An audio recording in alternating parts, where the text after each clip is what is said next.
ஆதியாகமம் 22ஆம் அதிகாரம்.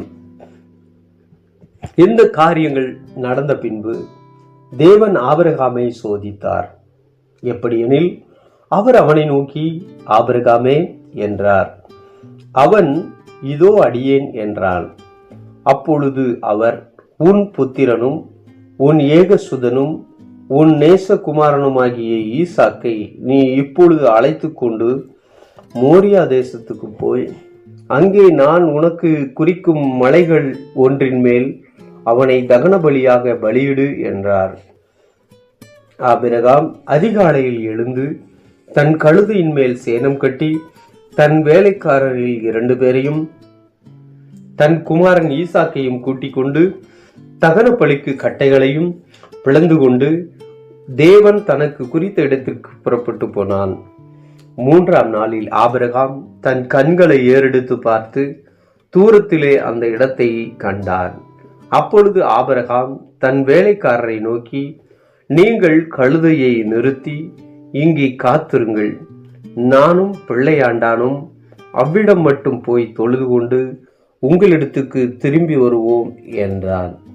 ஆபிரகாம் தகன பலிக்கு கட்டைகளை எடுத்து தன் குமாரனாகிய ஈசாக்கின் மேல் வைத்து தன் கையிலே நெருப்பையும் கத்தியையும் எடுத்துக்கொண்டான். இருவரும் கூடி போனார்கள். அப்பொழுது ஈசாக்கு தன் தகப்பனாகிய ஆபிரகாமை நோக்கி, என் தகப்பனே என்றான். அதற்கு அவன், என் மகனே, இதோ இருக்கிறேன் என்றான். அப்பொழுது அவன், இதோ நெருப்பும் கட்டையும் இருக்கிறது, தகன பலிக்கு ஆட்டுக்குட்டி எங்கே என்றான். அதற்கு ஆபிரகாம், என் மகனே, தேவன் தமக்கு தகன பலிக்கான ஆட்டுக்குட்டியை பார்த்து கொள்ளுவார் என்றான். அப்புறம் இருவரும் கூடி போய் தேவன் அவனுக்கு சொல்லியிருந்த இடத்துக்கு வந்தார்கள். அங்கே ஆபிரகாம் ஒரு பலிபீடத்தை உண்டாக்கி கட்டைகளை அடுக்கி தன் குமாரனாகிய ஈசாக்கை கட்டி அந்த பலிபீடத்தில் அடுக்கிய கட்டைகளின் மேல் அவனை கிடத்தினான். பின்பு ஆபிரகாம் தன் குமாரனை வெட்டும்படிக்கு தன் கையை நீட்டி கத்தியை எடுத்தான். அப்பொழுது கர்த்தருடைய தூதனானவர் வானத்திலிருந்து, ஆபிரகாமே, ஆபிரகாமே என்று கூப்பிட்டார். அவன், இதோ அடியேன் என்றான். அப்பொழுது அவர், பிள்ளையாண்டான் மேல் உன் கையை போடாதே, அவனுக்கு ஒன்றும் செய்யாதே, நீ அவனை உன் புத்திரர் என்றும் உன் ஏக சுதன் என்றும் பாராமல் எனக்காக ஒப்பு கொடுத்தபடியினால் நீ தேவனுக்கு பயப்படுகிறவன் என்று இப்பொழுது அறிந்திருக்கிறேன் என்றார். ஆபிரகாம் தன் கண்களை ஏறெடுத்து பார்க்கும்போது, இதோ பின்னாக புதரிலே தன் கொம்புகள் சிக்கி கொண்டிருந்த ஒரு ஆட்டுக்கடாவை கண்டான். அப்பொழுது ஆபிரகாம் போய் கடாவை பிடித்து அதை தன் குமாரனுக்கு பதிலாக தகன பலியிட்டான். ஆபிரகாம் அந்த இடத்துக்கு யெகோவா ஈரே என்று பெயரிட்டான். அதனாலே கர்த்தருடைய பர்வதத்திலே பார்த்து கொள்ளப்படும் என்று இந்நாள் வரைக்கும் சொல்லப்பட்டு வருகிறது.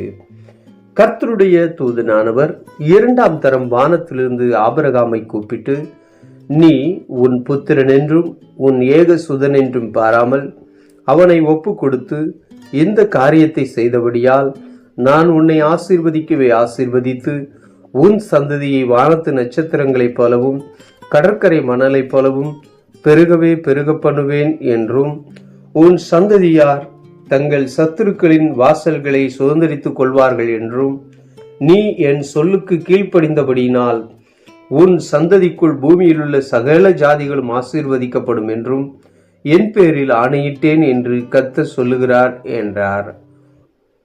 ஆபிரகாம் தன் வேலைக்காரரிடத்திற்கு திரும்பி வந்தான். அவர்கள் எழுந்து புறப்பட்டு ஏகமாய் பெயர்செபாவுக்கு போனார்கள். ஆபிரகாம் பெயர்செபாவிலே குடியிருந்தான். இந்த காரியங்கள் நடந்த பின்பு ஒருவன் ஆபிரகாமினிடத்தில் வந்து, மில்காலும் உன் சகோதரனாகிய நாகோருக்கு பிள்ளைகள் பெற்றால் அவர்கள் யாரென்றால், முதற் பேரான ஊத்ஸ், அவன் தம்பியாகிய பூஸ், ஆராமுக்கு தகப்பனாகிய கேமுவேல், கேசேத், ஆசோ, பில்தாஸ், ஏத்லாப், பெத்துவேல் என்பவர்கள். பெத்துவேல் ரெபேக்காலை பெற்றான் என்று அறிவித்தான். அந்த 8 பேரை மில்கால் ஆபிரகாமுடைய சகோதரனாகிய நாகோருக்கு பெற்றாள். ரேயுமால் என்று பெயர் கொண்ட அவனுடைய மருமனையாட்டியும் தேபா, காகாம், தாகாஸ், மாகா என்பவர்களை பெற்றாள்.